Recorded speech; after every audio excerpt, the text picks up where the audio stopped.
Okay. No There longer it at odds. is. Can you hear me okay? I can hear you great. Okay, great. Does Great. the video look better? It's fine. Oh, I well, mean, was it choppy before? no, no, no, no. I upgraded the camera and Oh, okay. I have my phantom powered better mic going now when I do these online. So Oh, I'm cool. I'm trying to, slowly yet surely, and get used to things. That's the other thing is like half the time you do these podcasts, you're like, I don't know what works anymore. Lord Jesus, please help. Because they're always changing the anyway, we can jump Hmm. into it. Uh, Okay. how are you doing though before that? I'm doing good. You want me to record a backup track over here? Uh, I don't. Let me see. You're coming through. I think this channel right here. Can you just do a check? Check, check. Hello, hello. Let me make sure it's coming in through the do you wait, do you hear this or this? I heard the first one, Okay. and that's the one that matters, sir. Yep. All right. This Perfect. one. Awesome. Well, all right. Yes. Welcome to the Zanzizi podcast with yours truly, Red Dead 2023. I am gathered on the interwebs with my man from the West Coast, supposedly the best coast. We'll see. Oh, that's what I hear. Uh, I don't know. I never leave the house. I'm Michael Raparez. That's right. Wikiparas on Twitter from Vigigame Apocalypse.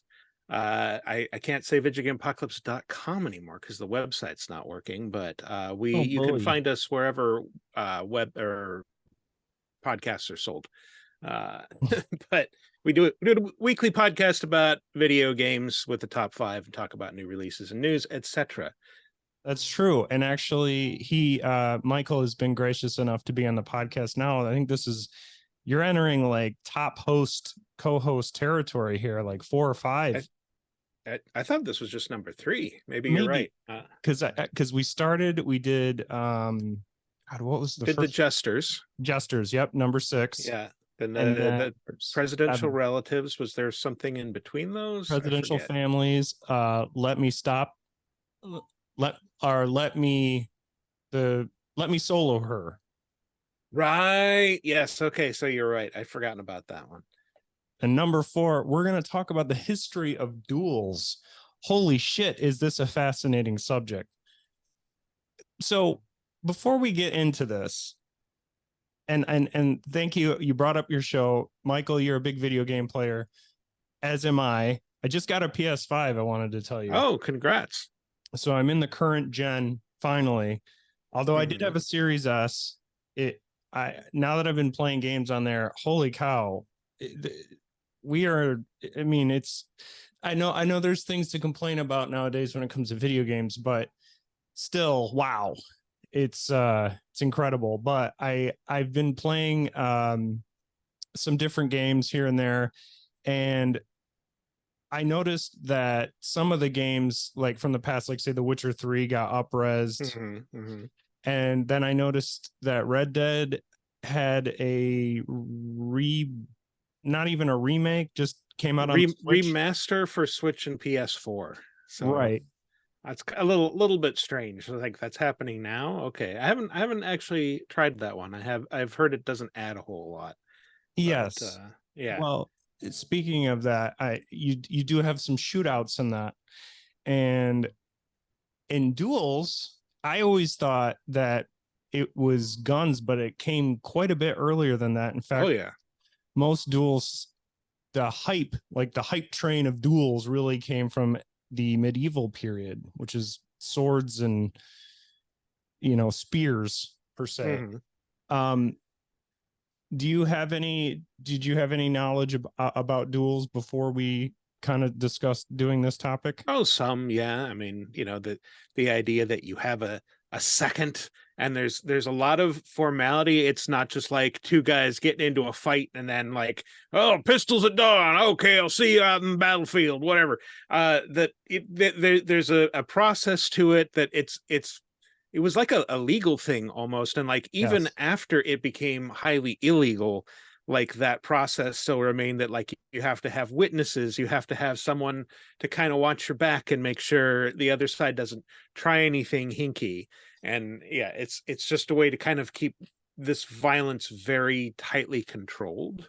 Yes. And it's, I didn't even know about seconds again until, well, I kind of had an idea because one of my favorite movies of all time is Barry Lyndon. And that's one of Hmm. the few movies where I've seen an actual like duel sequence in a movie. And I remember specifically thinking like, wow, this would be scary. You know, like I can't imagine Yeah. being in a brewery and somebody spilling a beer on me and being like, good sir, you have destroyed my Reeboks. Meet me Hmm. outside.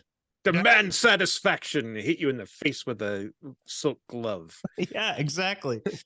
Uh, although I almost wonder if in politics, if we'd get a lot more done if politicians could duel, if we could just maybe make a little rule that says these guys can do that. I don't know. Just a thought. Hmm. I don't think it Maybe. should I be think. brought back, but I mean, we did lose Alexander Hamilton with the duel, so. that is true. And some people will know I haven't talked the highest of Alexander Hamilton because I think the musical is a bit of revisionist history because Hmm. Aaron Burr, the vice president of Thomas Jefferson, actually at the time, was he was pretty vilified for that. But we are going to get into some of the most famous duels at in the second half of this episode. But I'm going to go through some information first. Now, there's as sources militaryhistorynow.com has an article called Pistols at Dawn, Officers, Gentlemen, and Dueling in the 18th and 19th century. And we're kind of going to focus on that because it really dies off in the 19th century. But Mhm. according to the Wikipedia, the practice of dueling started in Europe during the Middle Ages. Ironically, duels were meant to reduce violence by circumventing killing passions of vengeance, replacing them with what was called judicial combat. Kind of what you were saying there. Yeah. The first American duel was fought in Plymouth, Massachusetts in 1621. The men used swords. Hmm. It was Edward Doty and Edward Lester of the Massachusetts colony. They fought this recorded American duel just a year after they landed on Plymouth Rock. Man, couldn't wait. No, they're like, All right. oh, Spent a whole year time for some violence. Oh. let's get this violence thing started in the new land, Hmm. England Hmm. too, as we were supposedly thinking it was going to be. Armed with swords, both men sustained minor wounds. A unique aspect of the duel was that Doty and Leicester were both servants. So it was like Mr. Belvedere won, and then the neighbors, Mr. Belvedere, decided to Huh. duke it out. Interesting. Wonder if they were the indentured kind or just regular servants. I didn't look into that. I just saw the Hmm. servants thing and was like, there's a story there. Yeah. But dueling existed outside the law. It provided quick, dramatic, and effective remedies that were either unavailable in courts or simply beyond their purview. Duels were for private quarrels involving gentlemen. So again, you say you were slandering somebody. I mean, this is a time where we didn't have social media per se, but if you talk shit, you'd find out. So Hmm. um no low-born men dared issue to challenge, nor would he ever receive one. Horse whippings or canings administered by one's social betters sufficed as impromptu justice for the so-called riffraff. Hmm.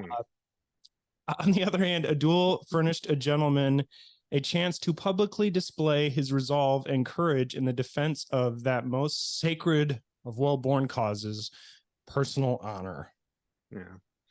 Remember finding out like maybe 10, 15 years ago what a gentleman actually was? Like you always just think about it, it's like, oh, it's somebody well behaved and possibly wealthy. It's like, no, it is a member of the landowning class, like the aristocracy, petty aristocracy at least, who is defined by not working. A gentleman does not have a job. That is for the lower classes. Exactly. And that's some of what the we'll say the South was complaining about when they were fighting against the North about government control, as they said at the time. Mm-hmm. They weren't very happy about the fact that they were going to have to work. And I don't. No, I'm a gentleman, gentleman that's Jack, if why you will. what I buy people for. Exactly. Especially when there's a deal. Now, so how a man performed in a duel could make or break his reputation.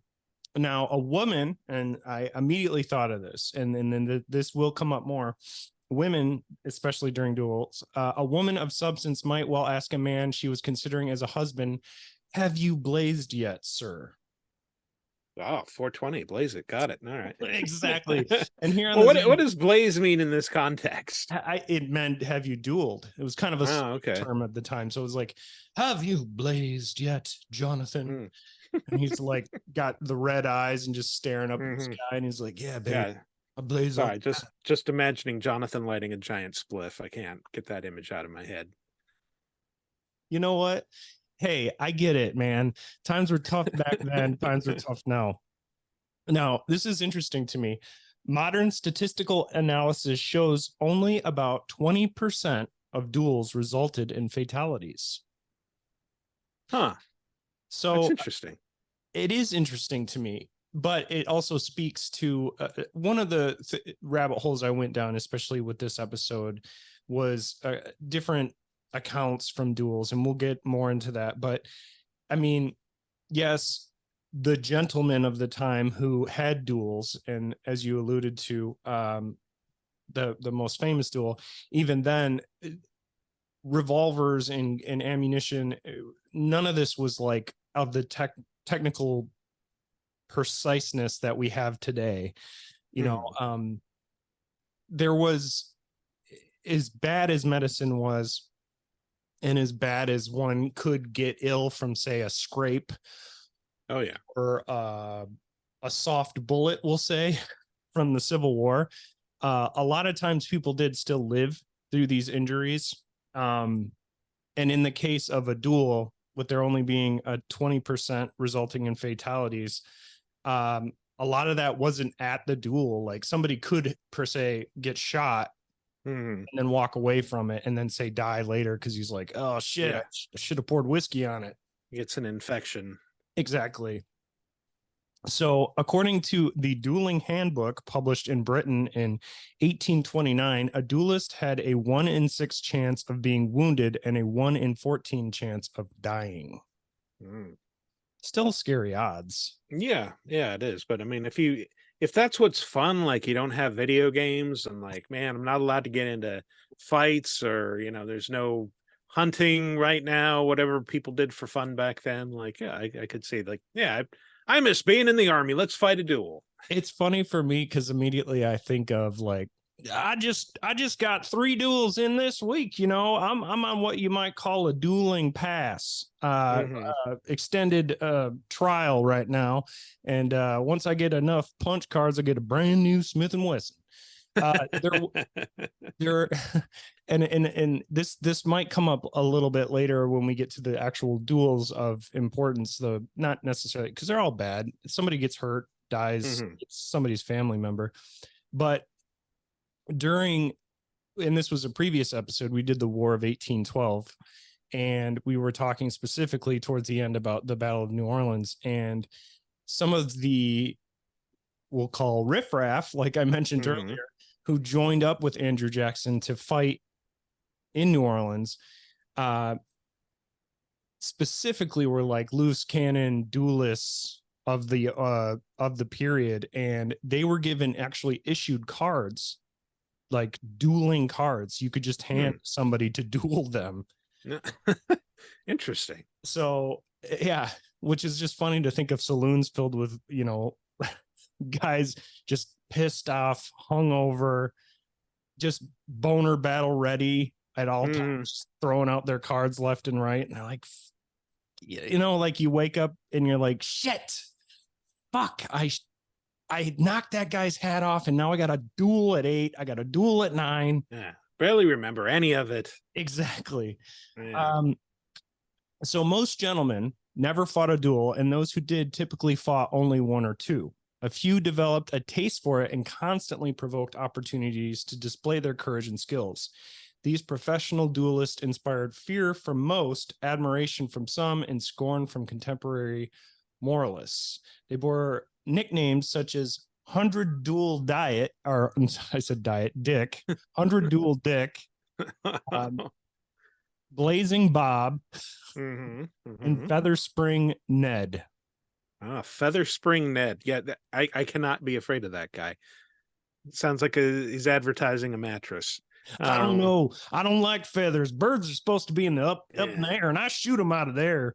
Well, that's interesting because like you think of duels like when you think of an American duel, you think of like gunfighters in the Old West. And Totally. like it sounds like it was actually like much more prevalent like decades before that era, like the early 19th century when Andrew Jackson was running around. Well, old Hickory, as he would be named, Mhm. he that's a future episode. Where actually I'm in the Hmm. process of reading a book on him, and he's fascinating. He's definitely the first populist president. If you know anything, say, I don't know, lived in the last 8 years and knew anything about Trump, he's Mhm. Mhm. a very similar individual when it comes to politics. I will say I think Jackson's a little bit, and again, I try not to get political on the show. I think he's definitely more fascinating. There, I'll leave it at that. Yeah. Check him out. There's books out there, interesting stuff. Um, okay, so continuing down this rabbit hole. Now, as I mentioned, and I'm really glad you brought up the thing about gentlemen, because yes, they were very much like the Barry Lyndon, just like chasing whatever their passion was at the time, not necessarily in hard work, but maybe in Hmm. say, bedroom activities, we'll say, or Yes. addictions. I mean, at the best side of things, you had people who are like, "Yes, this will fund my hobby of studying the sciences, and I shall make new inventions and advancements." And then you've also got like people who just fuck around and play cards. Or do both, like Benjamin Yeah, Franklin. He's just this is true. literally spinning ballerinas on his lap and then going Hmm. to playing chess with people and being like, "What do you think the colonists are up to today?" And they're Yeah. like, I do not know." Um, but the foremost duelist in the United States was a man named McClung, who triumphed. McClung? Yeah. McClung. He wasn't just a walking hang on off the side of a horse. He was a human being who literally triumphed in more than 150 encounters, Wow. but saved the last bullet for himself, dying by suicide. Wow. Takes takes all kinds. Jesus Christ. Just saying, Ah. doesn't matter how many duels you get in, fellas. At Hmm. the end of the day, you got to take care of yourself. Yeah. So Was it one of those Kratos things where he just keeps fighting, constantly hoping someone's gonna kill him? Like, I, I'm glad you mentioned that. I'm just finally now playing God of War on my ah, Steam Deck. I'm playing God of War while playing Last of Us Remaster fully to the end. I didn't make it all the way through the first time on the PS5, and um, those are two pretty grim games, like you said. mhm, Like it, there's not a lot of real good feel good games out there between like I mean I guess I took the Elden Ring deaths as more of a joy to try something new after, but it's definitely yeah, people be sad sometimes. They just didn't have much comedy or things to laugh, mhm. I guess, at the I time. guess, yeah. Um, so what killed the duel once and for all was the triumph of Victorian morality in Britain and the Mm, US. Growing those religion, Victorians always right? ruining everything. Pretty much. Like, let's powder ourselves and put on wigs and I don't know, maybe do a new dance, Hmm. play the harpsichord real fast, like Mozart. Growing religious fervor, reformist zeal, a rising secular nationalism, and an increasingly effective and far reaching government all basically rallied against the personal violence and special. There was this idea really at the time that was like, really? Like, and I didn't really discuss it, but like George Washington hated it personally. Really? It Huh. was he's like, this is you're wasting time. Basically, you could be fighting the British. Mm, I yeah. think I think it was more of an angle of like, join me, let's go really kill Well, people. especially during the war, it's like, look, you've got a gun to shoot, point it at them. Don't point it at this guy. I need him to point it at them too. Also, stop having sex with the local ladies of the night. I'm Mm-hmm. sick of all the STDs running in this camp. Just focus all your aggression on killing British people, please. For the love of God, Yeah, we are yeah. so close to getting our asses handed to us. Um, Actually, I remember hearing once that like the Victorian, what we think of as like the Victorian repression was actually sort of a reaction to like the extreme libertine attitudes of the late 18th century. yes, Like, yeah, that our grandparents and parents were sleeping around constantly. They were gambling. They were not going to church regularly. We need to get back to basic morals to yeah, save society. and I always hear this too. It's the whole idea that things are building up momentum to one, we'll say one side, and then they switch to they swing to another side when it comes Yeah, to it's a pendulum. it's a Yeah. pendulum. And I think that was clearly one of those, like, okay, fellas, Wild West is getting old. We get it. You know, you're angry. You need to you need to settle down. You need to stop eating rocks and shooting birds and plant a plow in the soil and make a life for yourself here. But Mhm. basically, the good of the many finally came to outweigh the honor of the few. Duels lost their glamour and stylishness. They became hopelessly, uh, basically, it was like, oh, duels. Who does that these days? I'm more interested in this thing called, uh, I don't know. Andrew Jackson's been talking about it. Something about how we need to kill more Indians. Yeah, I'm going to Mm, focus on that. yeah, I'm gonna focus on that Indian war thing. Sounds great. Terrible. But Jesus. duels really died off because of that. Because, and I mean, we have yet to cover it, but I've got like 3 books to read before we do. I think it's going to be episode 200 or 300. We'll see, especially when I start really sussing out the episode itinerary and all that. But like Civil War things, I mean,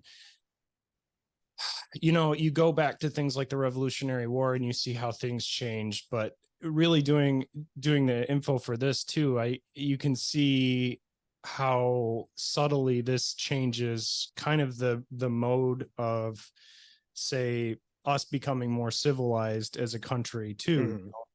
Mhm. The last thing you want is any sort of like, you want people to just become consumers in this type of a world that they're building up to.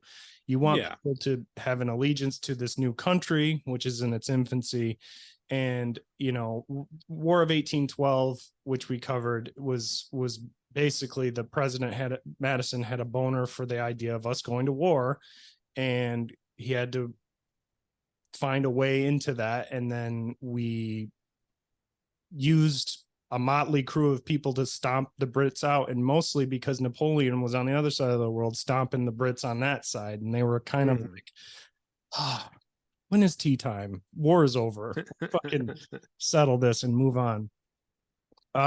They, as I said, it became less of a cool thing to be a duelist. The last Mhm. vestige of the duel, the classic fast draw face off on a long dusty street in the Old West, was largely a myth created by filmmakers. Only one well documented historical instance can be found. Personal honor brought the duel into existence, but a widespread commitment to a well ordered national honor sealed its extinction. Like I said, that's according to the article militaryhistorynow.com, Pistols at Dawn, which I referenced a little bit, but there were some notes I took. But I want to get into this next part. So this is according to an article I found called history.com, 8 legendary duels. And now I Googled, basically, as I alluded to with the, like, a woman's honor, or a woman would ask a man like, hey, if you want to get down with Sally Sue, I need to know that you have blazed, good sir. Mhm. And I also wanted to know, in that instance, had any women dueled. And as we'll find Hmm. out, there were, but it wasn't necessarily proper for them to. Ah. Now, first off, right out of the gate, Alexander Hamilton and Aaron Burr. As I mentioned, Alexander Hamilton was a Federalist who, at one point, and he did say this, Promise. He said, democracy is a virus. That's Alexander Hamilton. Remember that. Mm-hmm. Aaron Burr, vice president of under Thomas Jefferson, is actually a very good man from what I read. Some scandals at the time. Mostly he was a bit of a womanizer. But if you kind of can say this, I would give him kind of like a it's hard to classify. Supposedly Aaron Burr had these incredible eyes, and like women would look at him and just fall over and faint. Not necessarily like every time, but they would just be swooning for the guy because he had this steely-eyed right intensity. So I can't hear his name without thinking of that Got Milk commercial, though. I'm sorry. Aaron Burr. Aaron Burr. You saw that, right? I do remember. It's been a minute since I've really seen commercials. I've been doing YouTube Premium for a while, so I don't really see them. An Aaron Burr historian here is like, "Who shot Alexander Hamilton? Call now to win." And he like calls it in, but his mouth is full of brownies and he can't say the name. Got That's milk. Cool. I might add that at the end of this episode. Just for fun. On July 11th, 1804, years of escalating personal and political tensions culminated in the most famous duel in American history, the standoff between Alexander Hamilton, a leading Federalist and former Secretary of the Treasury, and Aaron Burr, who was then serving as vice president under Thomas Jefferson. Hamilton had come to detest Burr, whom he regarded as an opportunist. It's not true. Burr was literally pushed into politics. He's one of these guys who, and you see it occasionally. I guess I would have kind of said somebody like, say, Bernie Sanders was kind of similar, who people were like, you should run. Bernie, you got great ideas. Bernie, we think you're great. Go. Please save our country. And Bernie's like, yeah, well, I think I should maybe. It's kind of that same thing where it was people would constantly ask him to run for office because he at the time was way more progressive. He was anti-slavery. He saw in 1804 of all times, even previous to that, in fact, closer to the Revolutionary War, he was pro women's rights, which we shouldn't even have to say, but at the time, this is pretty early in that, and he was a very progressive type of person, especially in the United States' infancy as it was. Now, as I said, he saw him as an opportunist and vehemently campaigned against him during his failed 1804 bid to become governor of New York. Burr resolved to restore his reputation by challenging Hamilton to an affair of honor, as duels were then known. Now, it's also true that Hamilton had basically said that Hamilton stated that Burr was having an affair with, I think, his daughter. And much with like Burr's daughter or with Hamilton's daughter? With his own daughter, like an incestuous. Gross. Like it was gross. Yeah. I can understand the yes. So and because there were many times where Hamilton tried to stoke a fire against Burr and Burr ignored it. And again, I'm not trying to, like, if you're a huge Hamilton fan and you love the musical, that's great. Hopefully that got you to want to read more about this sort of stuff. And I'm not saying this to you, Michael. I know you're well educated and you like to read as well, but like, it's just for people who don't know, I think it's interesting to delve into the facts a little bit more. And especially with Aaron Burr, there's a excellent, like, I want to say 3-part series that the Dollop did on Aaron Burr that I listened to probably 2 years ago. That's really, really good. Anyway, so Hamilton stoking the fire, trying to get Burr to duel him, but yet still more so playing it much like most politicians did even then, with the spin and trying to make it look like he's a bad guy. And Burr just wasn't that type of politician. The enemies met at the dueling grounds near Weehawken, New Jersey, the same spot where Hamilton's son had died defending his father's honor in November 1801. The loss inspired Hamilton to denounce dueling and lend his voice to the growing movement against the practice. According to some accounts, Hamilton never planned to aim at Burr, hoping instead to fire a symbolic shot into the air and resolve the matter peacefully. Whatever his intentions, Hamilton missed his opponent but was promptly shot in the stomach. He died the next afternoon. Ooh, that's a rough way to go. Few affairs of honor actually resulted in deaths at the time, and the nation was outraged by the killing of a man as eminent as Alexander Hamilton. Public opinion turned against Burr, who was charged with murder and later arrested for treason in an unrelated incident, of which I don't necessarily think he was guilty of. But I will say Thomas Jefferson was kind of a shit and threw Burr basically under the bus this whole time. Like they had no evidence of certain scandals with Burr, and Thomas Jefferson, under the heat of political adversaries at the time, basically was like, okay, go ahead, arrest him. Yeah. Which is like, you know, it's not worth it to keep him around. Exactly. But that's the thing, is like, if he's your friend, especially if it's your vice president, you know, who ever heard of a president throwing his vice president under a bus? Not in my country. Never. Certainly not in the last few years. Exactly. So Lady Almeria Braddock and Miss Elphinstone. This is from 1792. Oh, okay. A certain Miss Elphinstone expected no more than a cup of tea when she paid a social call to Lady Almeria Braddock's London home in 1792. But the visit veered off into decidedly unladylike territory when the hostess, evidently enraged by a casual comment, I like blueberry jam. I like raspberry jam. Table flip. Oh man. I just assume it was about jam. Yeah, probably. Most things were. According to reports, Miss Elphinstone fired her pistol first, knocking Lady Braddock's hat to the ground, which is just uncalled for. Why I never. The women then took up swords, and Lady Braddock got her revenge by wounding her opponent in the arm. The petticoat duel, as it came to be known, ended without further incident when Miss Elphinstone agreed to write a letter of apology. So women did duel. There you have it. Wow. At least one recorded instance. That's at least one. Very progressive for 1791. So 1792. Interesting. 1792. Yeah. I want to say that would have put I think that's right around the time where Britain was finally like, you know what? Fuck the US for a little while. We got this short king in France we're dealing with. They can have their country. Yeah. Now, just a bunch of colonist rabble anyway. Who cares? Exactly. Nothing good will come of it. We know. No, and we snuck a little clause in there that we become the country in power in like 100 years. They'll be fine.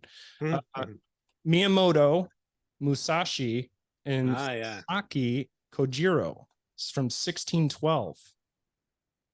Considered the preeminent Japanese swordsmen of their time, arch rivals Miyamoto Musashi and Sasaki Kojiro met on the remote shores of Ganri Island. Ganryu, I believe. Ganryu, you're right. I'm sorry. I thought that was a... So this is like the most mythologized duel in Japanese pop culture. So, but go ahead, please. Oh, of course. No. Okay. So according to legend, Musashi showed up several hours later, or several hours late, to psych out his opponent, which that's not a bad idea, especially if there's just you in the proposed battle. It's just the one guy and maybe like his homeboy who's just standing there trying to hype him up. He's like, yeah, it's going to be awesome, dude. You're going to take him out. 2 seconds. He wanted to psych out his opponent, bearing a giant wooden sword he had fashioned from the oar of a boat. Kojiro attacked the tardy samurai with his signature swallow cut move. But before his blade was lowered, Musashi dealt him a fatal blow. Pursued by a furious Kojiro supporters who considered his delayed arrival unfair, Musashi hopped back into his boat and rowed to safety. Later in life, Musashi would become an acclaimed painter. Interesting. Yeah. It's weird to hear stories about Musashi's life because, again, he's mythologized as like this master swordsman, the sword saint. Like every cool wandering samurai you've ever seen in like an anime is based on Musashi in some capacity. And then like you actually read the accounts of his duels, it's like, yeah, he was supposed to duel like a kid and then just like hid in the bushes until they went by. He jumped out and bopped the kid on the head with the stick and ran away. Like how the fuck is this a romanticized duel? That was, I can just see a group of guys like standing there, like, we'll say blazed out and just looking Mhm. on like, yeah, that was cool as shit. He just Yeah. bonked that 4-year-old on the head and just ran off with a boat oar. Cool. Yeah, let's just say this was a really cool duel with swords because that sounds better to talk about. The story's better than the reality, bro. Write it Mhm. down. Yeah. All right. So Edouard Manet and Edmond Duranty from 1870. Now, in February 1870, the French painter Manet flew into a fit of rage after reading a single dispassionate sentence about two of his works penned by his longtime friend, the critic Edmond Duranty.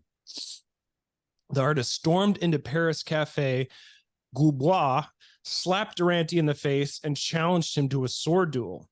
According to police reports, the men faced each other on February 23rd in the forest of Saint Germain, with the famous writer Emile Zola attending. Manet as his second. The adversary's swords allegedly struck only once, but with such force that both blades buckled when Duranty Wow. sustained a minor wound. Manet declared his honor sufficiently defended. And before long, the two Parisians had patched up their relationship and once again sharing meals at Goubois. And that's a Wow. lot of it. In Happy what, ending. Yeah. a lot of what I see is that it's masculinity. It's dudes who are literally just like, you know what, you know what, let's just fight it out like Mhm. wrestling style or even duel style. The odds are 1 in 14. One of us actually dies, and then we're cool. And especially at the Yeah. time, you look at mortality rates, especially in like the 18th, 19th century. It's like, I think we mentioned it when we did the jesters episode, because like jesters at the time were, laughter is medicine, comedy is important. We need those things, and the spectacle of a duel could draw crowds too. In fact, a lot of the painted duels I saw had people watching, or even wars. I mean, and before Netflix, hey, let's go catch Gettysburg. It's on at 8. Like Mhm. there was a thing about watching these things unfold. Um, it I don't know where I was going with that, but I think I specifically think most of it was just the act of showing up. They say Mhm. 80 or 90% of achievements in life you can accomplish just by showing up. And I think the aggression of the moment is mostly mental. You get to the thing and you're already, you spent the whole night just, having angrily masturbating to the idea of this tool that you have to Yeah. get into, getting out all the rage per se. Mhm. Then you go into it, it happens. And even, say you go into a duel and you both miss each other. You're the lucky not one of 14 that didn't die or didn't get wounded. I would say Mhm. that squashes a lot of things after hearing two guns go off and nobody dies. Oh yeah.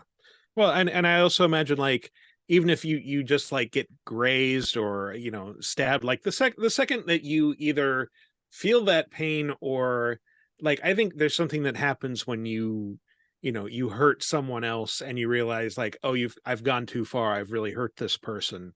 Like Right. that might make the anger kind of drain away, like, oh, okay, yeah, this is far enough, we should stop now.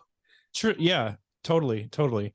Um, Alexander Pushkin and George Dianthis from 1837. Perhaps more so than the man wielding the pistol, it was pure jealousy that felled the great Russian poet Alexander Pushkin at the height of his career. In the 1830s, George Dance aggressively pursued Pushkin's beautiful wife, Natalia, in St. Petersburg, earning verbal threats from the famous and notoriously pugnacious writer in return. So it seems like a lot of artists get that Hmm. passion. I know what it's Yeah. like. I throw a guitar on and boom, I just rage out. Hmm. Hmm. It's fun. When you're passionate about things, you generally tend to be excitable. And Yeah. in on January 10th, 1837, the Frenchman wed Natalia's sister Ekaterina.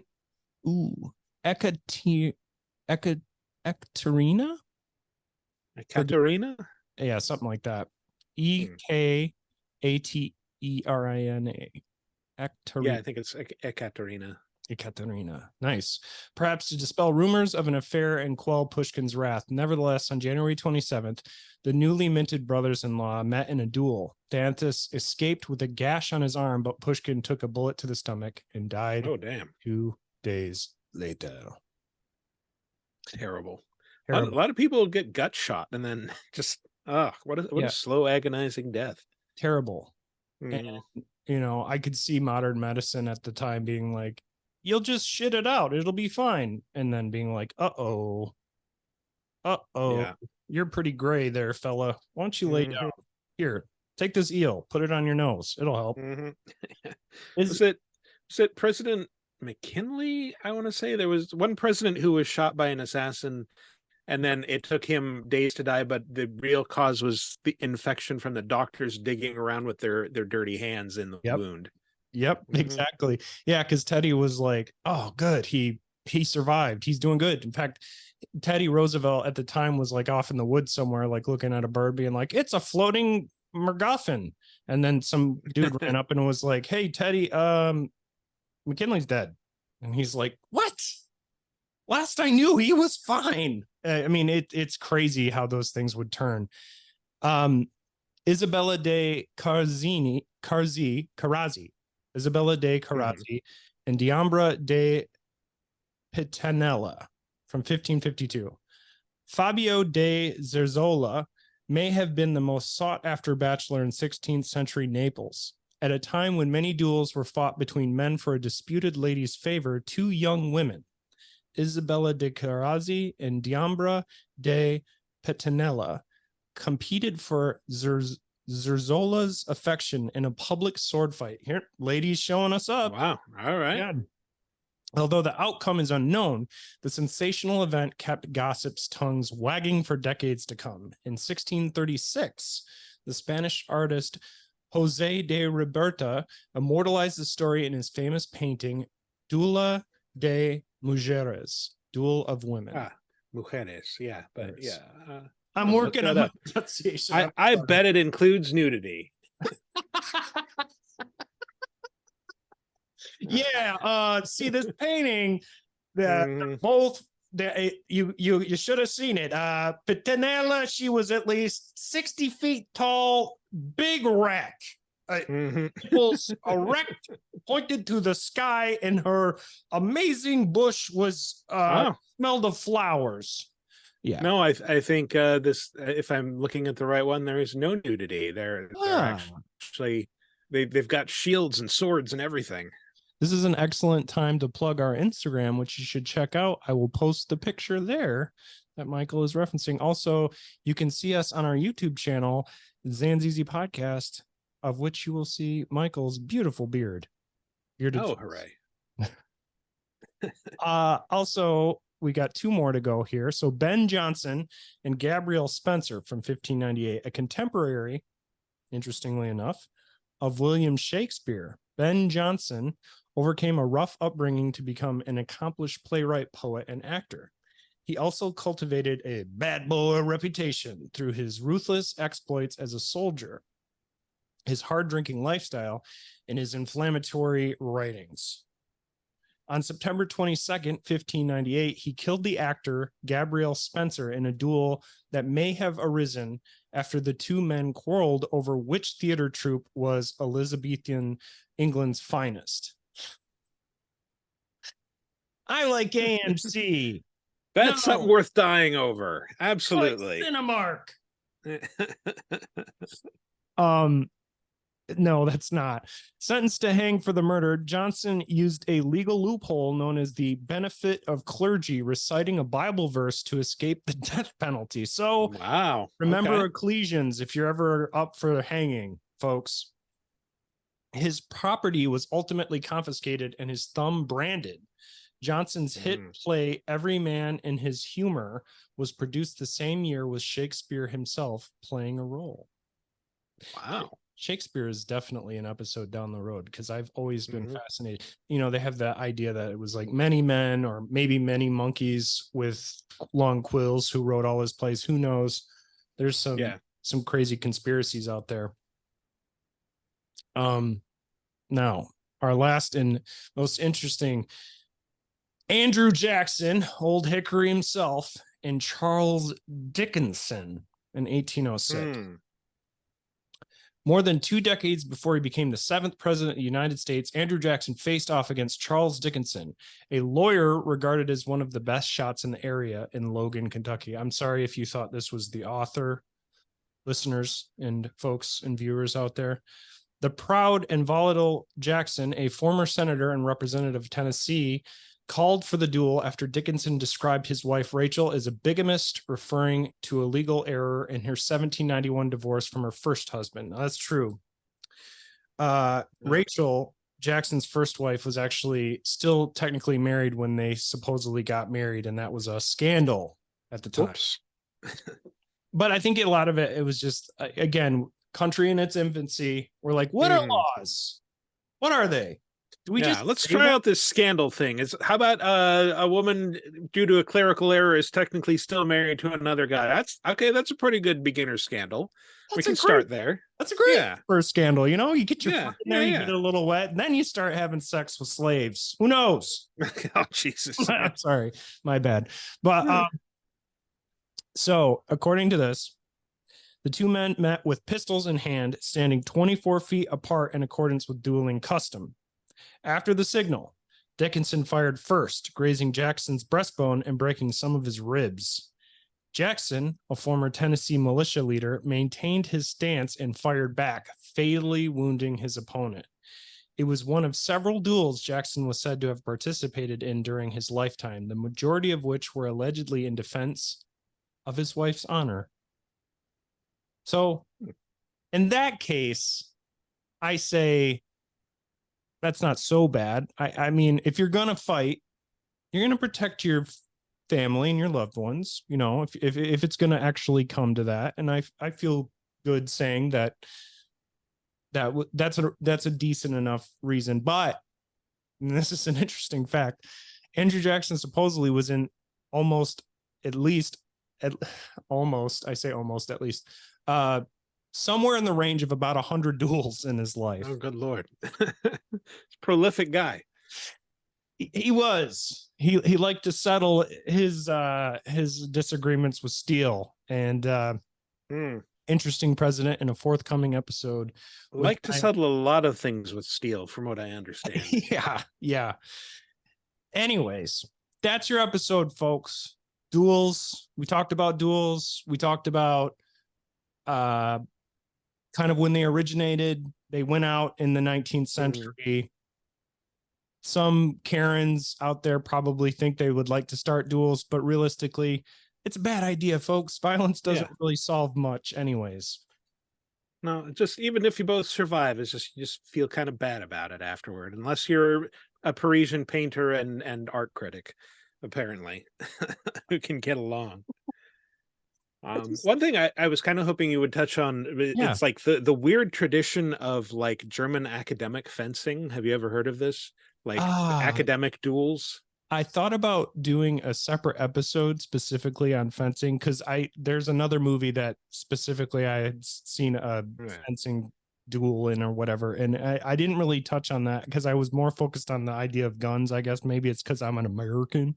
Yeah. But, well, go ahead. I got these are the German dueling societies that used to exist at universities, like for aristocrats. And if you've ever seen like German generals in World War I movies that have like the big scars across their cheeks or whatever, those were not taken in battle. Those were deliberate. Like the German academic fencing is two guys put on like goggles and a nose cover and like a thick leather collar, and then they stand at a fixed distance and just sort of wave their swords in each other's faces and try to score hits. And the idea is that you will hit a gash on your opponent's cheek, and then once that happens, they'll like put a horsehair in it so that it scars over horribly. And it was like just this mark of distinction and aristocracy.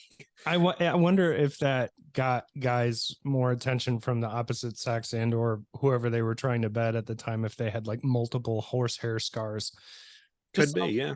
I don't know. I know what I want my Elden Ring character to look like. Then my next one, whenever this DLC comes out, is gonna have Mhm. horsehair scars on his face. That's right. Hell yeah. Hell yeah. Big ones. Indeed. All right, Michael, go ahead and tell the folks again where they can find you. Once again, Video Game Apocalypse. It's deliberately misspelled. I'm not slurring my way through video game. We are a podcast. We have long episodes that come out every Friday. You can find us on your podcast app of choice. We talk about new releases. We talk about old games in a top 5 format. We talk about news, a bunch of stuff. It's a fun time. And you can also find me on Twitter and Blue Sky at Wikiparaz, Wikiparaz.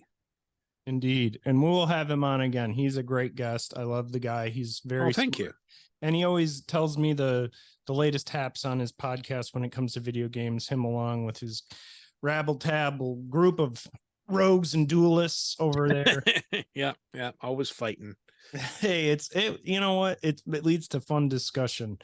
But that's been your episode. If you like this show, please give us 5 twinkly stars on iTunes, or 5 stars on Spotify, or 5 stars on Podbean. I don't know what kind of things they do, maybe 5 beans, who knows. But whatever you listen to, please rate and review. It helps the show greatly. And I've seen the numbers increasing, especially in this last couple of months. So I do have to do a Oh, shout that's out great. soon. And Michael, your episodes always do really well too. People love you and they should check you out. But Oh, thank you. with that said, that's been our episode this week. This is coming out this Friday, so it should be a Friday episode. And hope you have a great weekend, and we'll see you next time. All right. Thanks. Yeah, that was very nice of you to say at the end there. Oh, of course, man.